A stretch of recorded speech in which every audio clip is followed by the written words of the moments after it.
Friends, after the vacation of 20 days, we are going to restart the syllabus. Today, we will study power sharing in civics. What is power sharing? Power sharing क्या होता है?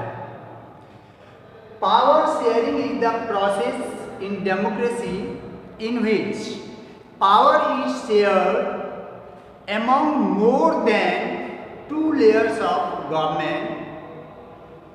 In this way, you will see that the central government's power is shared among legislature, judiciary and executive. There is a question, why power sharing is important? It is important because in our democracy, everyone has a voice in shaping of public policies. Thus, it follows that in our democracy, political power should be distributed among as many citizens as possible. अब यह power sharing, democracy में power sharing क्यों important है? Democracy में सारे power का स्रोत people को माना गया है, इसीलिए डेमोक्रेसी में जितने अधिक लोगों के बीच में पावर को शेयर किया जाता है, उतने ही गवर्नमेंट के मोनोपोली करने का, उसके निरंकुश होने की संभावना अधिक हो जाती है, उतने ही कम हो जाती है। यही difference democracy and other form of government में है।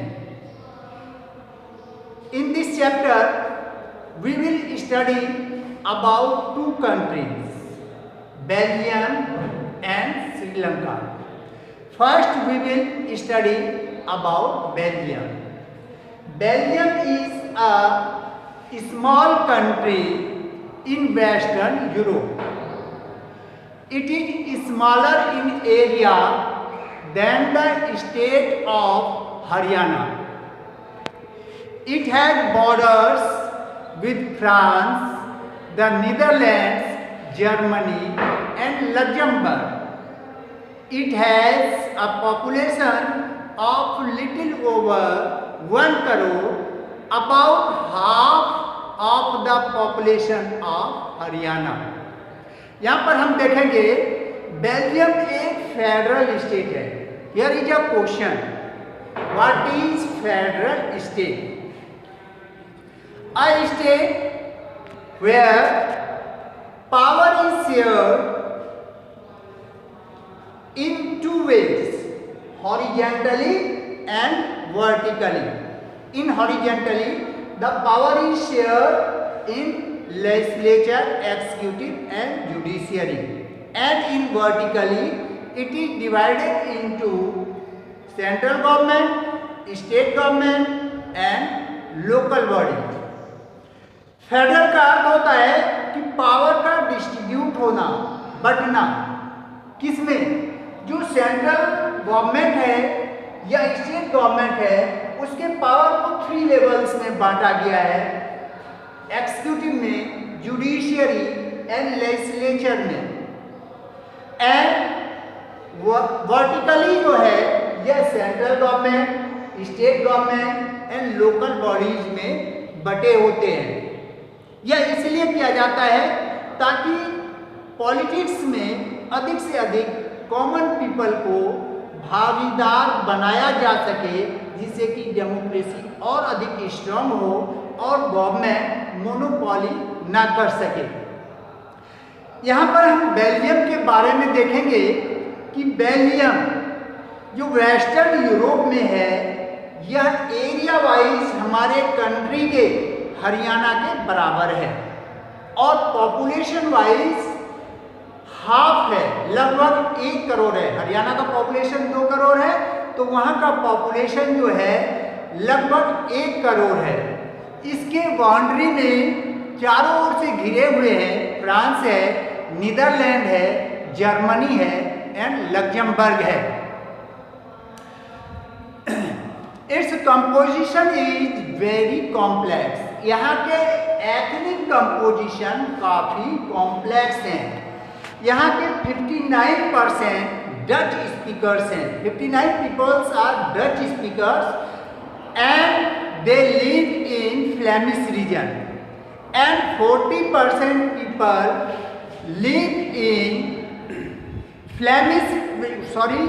Wallonia region and speak French and 1% people speak German। यहाँ पर हम देखते हैं कि बेल्जियम में 59% जो कि मेजोरिटी में, फुल मेजोरिटी में है, वे डच बोलते हैं और रहते कहाँ है? फ्लेमिश रीजन में। याद रखना, फ्लेमिश रीजन। 40% जो फ्रेंच बोलते हैं वे वेलोनिया रीजन में हैं और 1% जर्मन स्पीकर्स हैं। तो यहाँ पर कॉन्फ्लिक्ट की क्या है?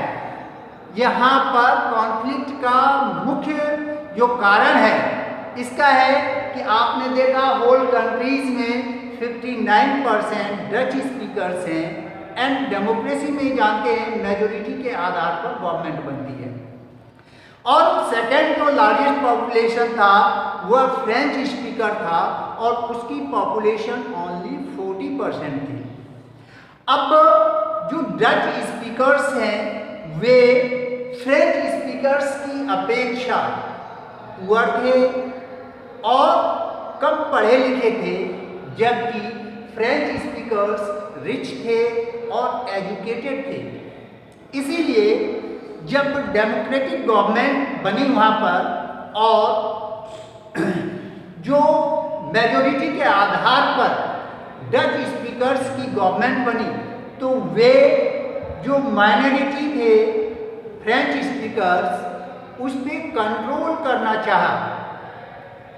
दूसरी ओर फ्रेंच स्पीकर्स जिसका कि मुख्य उसका प्रभाव था वह कैपिटल सिटी ब्रुसेल्स में फ्रेंच स्पीकर्स 80% थे और 20% जो है वो डच स्पीकर्स थे। ब्रुसेल्स पावर का सेंटर था, सबसे विकसित रीजन था और वहाँ पर फ्रेंच स्पीकर्स का जो अधिकार था। तो यही रीजन था कि जब डच स्पीकर्स ने अपने मेजोरिटी के आधार पर अपना प्रभाव जमाना चाहा, तो French speakers capital city Brussels में अपना प्रभाव बढ़ाया, जिससे कॉन्फ्लिक्ट की संभावना बढ़ गई। आगे हम देखेंगे कि यही मेन रीजन बना कि वहाँ की गवर्नमेंट ने इस जो टकराव की स्थिति थी, कॉन्फ्लिक्ट की स्थिति थी, इसको समाप्त करने के लिए किस प्रकार से समझदारी के साथ उन्होंने एक नया संविधान बनाया और दोनों ही ग्रुप को, डच को और फ्रेंच स्पीकर्स को इक्वल पावर दिया गया। Thank you. मैं नेक्स्ट डे इसको कंप्लीट करूँगा। ओके।